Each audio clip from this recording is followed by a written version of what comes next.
At ayan na mga ging, ito na yung ating final look. Ayan.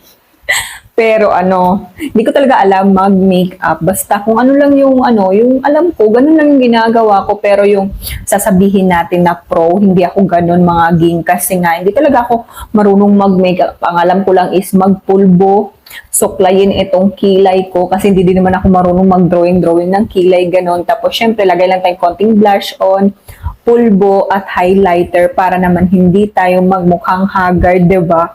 So ayun, ito lang yung mga ginagamit ko na product. Ayan siya. Tinagpulbo tayo. Ayun, yun na hindi talaga mawawala yung pulbo. At tinatawanan nga ako minsan ni Vina kasi ang laki-laki daw ng pulbo na binadala ko na ginagamit ko. Tapos syempre, ito, yung sunscreen is hindi ko talaga ito makakalimutan. Palagi talaga ako may sunscreen mga ging kasi kailangan na kailangan talaga natin to. Lalong-lalo na kung nakatira ka sa Pilipinas kasi nga napakainit ng panahon natin.